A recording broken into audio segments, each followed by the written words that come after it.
Okay guys, this is Red Pill Phil. We've made it to Telford Station Central. This is where it's all happening. The Telford scandal. There's certain members of the public that want more answers and feel that the conversation should be had and it shouldn't be brushed under the carpet. So the DFLA have congregated here. We're going to have a march going over to see I think council buildings and this, that and the other. So there's a hell of a lot going on today. Hopefully we'll get more numbers, but people are congregating. So I've managed to grab this lovely lady. I've just had a quick little chat with her. Very passionate, and she makes a lot of sense, a lot of common sense. So I'd like to say hello mate, you're right. I would say hello, thank you very much for having this interview with me. Can I ask what your name is? Carol. Carol. Okay, Carol. So, Carol, what does this mean to you today and what it's all about? What it's about today is the fact that our government have knowingly let our children down. They've let the British people down. They have knowingly signed us up to the Barcelona Declaration, which is something that nobody's allowed to talk about. But it empowered the African and the Muslim world to come into this country freely. All this movement of people, mass movement of people supposedly being humanitarian is nothing of the sort. It's organised, it's orchestrated. You even had NGOs ferrying them across from the Libyan coast to Italy. Funded by George Soros, I do believe. Funded by probably George. If you say that, you're an anti-Semite. This is how crazy it is.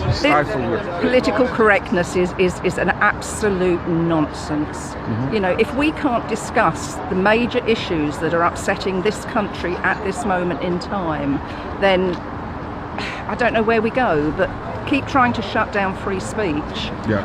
Which is what the government are doing. Mm. I mean, they've recently, in the past 3 weeks, they've banned 4 people from coming into the country that want to give speeches. And one of them, ironically, was a speech about free speech. Mm. You know, I mean, how nonsensical is that? I mean, it's transparent now. People that are aware can see what is happening. Yeah. Twitter accounts are being closed down. Yeah. What are they doing about the other side of the coin? Mm-hmm. You know, I'm supposedly a far-right extremist because I object to what is happening in my country. I object to the fact that I'm not even allowed to say the Islam word without being censored and condemned and called names. I'm not.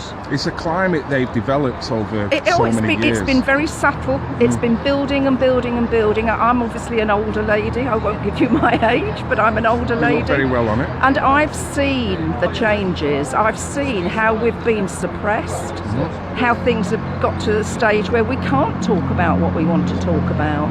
You know, we're just not allowed to say it anymore. I write to Theresa May, I write to government and officials. I don't even get an acknowledgement letter. You would think you've actually just recited a poem to me. Now, I would love you to read that poem because apparently you've sent that to Theresa May as well. I've sent this to Theresa May. Okay. I sent a lot of stuff to Theresa May. So I wrote this after last week's demonstration in Birmingham. Right. And it's called Why We March. We march to show our anger. We march to show our fear. We march to show our government the things that we hold dear. Our precious children's future. Our precious children's lives. Our precious children's innocence that's been stolen by their lies. We march to show our masters that we see right through their scheme. We march to show our government that will shatter their evil dream. We march to show our backbone. We march to show our strength. We march to show our government that on ourselves we will depend. We march because we're British. We march because we're proud. We march to show our colours and we'll always shout out loud. Our government won't beat us. We will never bow the knee to the evil plans of Islam. We Britons will be free. Excellent. So do you reckon you're going to get a response from Theresa the Appeaser? I don't get any responses whatsoever. No. I don't even get acknowledgements to my emails. Yeah. And I think I don't just do it in poem form. I've sent her a few poems and they come from my heart. But I think they touch a chord with a lot of people. Of course. Because they express the desolation, I think, that most of us feel. And I do think we are desolate because we haven't got a voice and we're losing that voice. We're in an environment of a book burning age, aren't we? Yeah. Whereas if you've got certain views, you're castigated and put to one side. Now, the psychology of doing any of that to an individual is going to have an elastic effect, because they're going to have kickback if you're not going to let people redress. They can't keep pushing us down, because we will fight back. You know, we've lost a lot of our backbone, and certainly our politicians have lost their backbone. But we will fight back. You know, you can't push a cat into a corner and not expect it to come out fighting, and we will. And I'm not advocating violence. No, not at all. None of us advocate violence. But the way they're pushing us, do you think it will happen? Do you think they know this and they're waiting for that final kick-off to then be able to fully bring the police state in? It's crossed my mind that this is what they're working to. If they push us to the point that we start to fight, then we'll be under martial law. With the amount of identity politics and how everything's so polarised, that's the only conclusion I can get.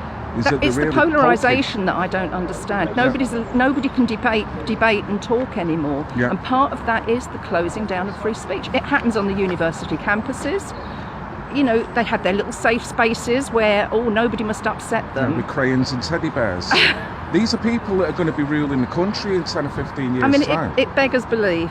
You know, the fact that in the university, where our children's minds should be as open as they're ever going to be to debate, argument, discussion, they're being closed down. They're barring people from going to give speeches.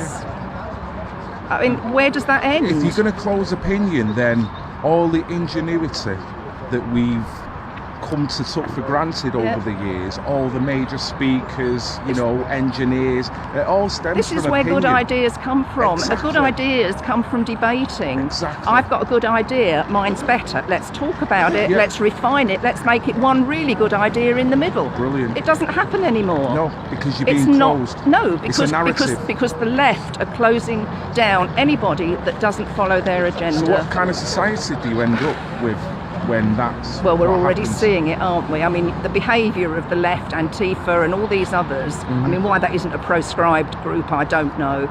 They are in America, aren't they? Yeah, they need to be here because they're intimidating. I've met them face to face. They are fascists, The anti-fascists are now the fascists. You know, everything on the political spectrum is arse about face, excuse my language. You know, nothing is what it purports to be anymore. All I am is a grandmother, and I can't sit back and let this happen. What do your family think of what you're doing, in your opinions? I don't talk about it at home because they don't want to get involved. And this is what we face. So many people are apathetic. If I start to talk about it, it's usually a raise of the eyebrows and Carol's off again. But have you ever had the N-word laid on you? And I mean that's it, not the other one. I can't see how they call you the other one. That would be. To think what the I mean, we're in such a strange world. It won't surprise me if they call you. I've been called racist, Nazi. I've been, far right extremist. And how does that feel when you feel that I actually want to laugh. I know, it's crazy because it's just so far removed from the truth that it just doesn't make sense, And they think that just by saying that word, they've won. They've won the argument. I called you a racist, so I'm right and you're wrong. It puts you in a defensive stance. Absolutely defensive straight away. But I don't. I just laugh at it now because it's pathetic. But that's the very thing that's making your family members and my family members. Frightened to speak. Totally relate. They just want to get along with life. They're frightened to speak out. Most people are frightened to speak out. It's only those of us that have done a bit of research, looked into things like the Barcelona Declaration, like ISESCO. There's an awful lot, and I can never remember it, so I've written it down. The strategy for the Islamic cultural strategy outside the Islamic world. Read it, it's enlightening. It shows how Islam does not intend to integrate in this country, and it shows that our government have given them permission not to integrate. So then they go and pay Casey thousands of pounds to do a research into why they're not integrating, They know why they're not integrating. They've It's given them just a waste of permission. money. They've given them permission not to integrate. Yeah. So that's not multiculturalism then, is it? No, it's not. So when people do say the Great Replacement, which is a big, powerful term, yeah, it is. It does make some sense in a sense that you're not promoting all being one, you're promoting different groups. It's not, it's lies. You know, we're told that we're a multicultural, we've always been multicultural. No, we haven't. That's an outright lie. We've welcomed refugees in the past, going back to the 16th century when the French Huguenots came over. A lot of Jewish people that were welcomed back, although Jews aren't a race, it's a religion. They were persecuted, we accepted them in. The Muslims aren't being persecuted. They've come here to commit hijrah, which is colonisation, basically. Conquering. They've come to conquer, and they will outbreed us. But there's same again. It's not a question of tarring every Muslim with that brush. No, it's a question of saying, well, overall, people who interpret that book in its fullest extent, that's the mentality that we're talking about. There are plenty of Muslims in this country that want to go along to get along, but do feel a fear about coming out against their own. They can't come out against religion. their own religion because, you know, they'll be persecuted by their own kind. Yeah. You know, the evil practices in the Quran are there for anybody to look at and read and see. Yeah. You don't have to be an expert to know what's happening. You only have to talk to a few people, a few Muslim people, you know. And no, I don't tar everybody with the same brush. It's not all Muslims. But one statistic that sticks in my mind is that 7% of Germans were Nazis. Just 7%. Right. That's a small percentage of the German population. Yeah. The rest, in the words of somebody else, were irrelevant. And that's the same for Islam. It's a percentage, a small percentage that want to colonise this country.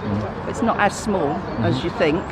It's been, you know, Saudi Arabia, and that's another story going on with the, you know, the little cozying up she had with the Crown Prince the other week. You know, I'd love to know what she's agreed for us now. Well, selling us out some way, one way or the other. There will be something along those lines. I know I sound very negative about things, but I'm afraid there's not a lot to be positive about. No, I mean, the one positive thing is that people like you, like John, we're all here. You're not alone in the way you think. And I think this is why I come to the marches, because I sometimes think, am I getting caught up in this little bubble of, you know, this world that perhaps isn't as bad as I think it is? And then I come to speak to other people, and I think, no, I do have. But that's a system of telling you. That's almost like the system having that little seed of doubt in your head, as if to say, "Are you taking this too far?" Yeah. And then when you step back and you go, "Hold on, I'm not taking it too far. Because look what is happening."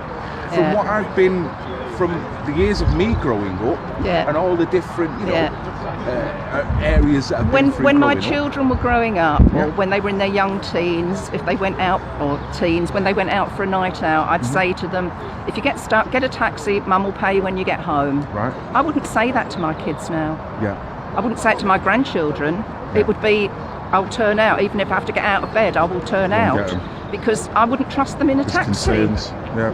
You know, now whether I'm right or wrong in that, I don't know, but you know, the grooming gangs that are operating now, and this use of the word Asian, I think, is insulting to a lot of Asian people. Call it what it is, and then address the issue and deal with it. Well, that in itself is racist. Yeah. It is, because they're condemning all other races for crimes that are being committed by one section. I can't remember the statistics now, but it's something like 4% of the population carrying out 84% of these crimes. So if that's why can't we talk about it? I know. Why can't we name it? You're racist to bring that I'm up. racist. Because I'm Islamophobic. If that was any other demographic that was doing that, I would be just as vocal. Absolutely. I don't care whether they're black, white, pink or scarlet. If they're doing that to our children, they're evil. And then you've got to look beyond that, why they're doing that, and then it doesn't go so far. And then why that they're book doing comes it, it's into because again. it's in the Quran. It's more booty. They're allowed to do it. So it's sophisticated, but they're treating it, or the system and the establishment are treating it on a basic level where you can go more sophisticated about it and actually scratch the surface. But then they're castigating you for wanting to scratch the surface because you should be doing what the rest of your family are doing.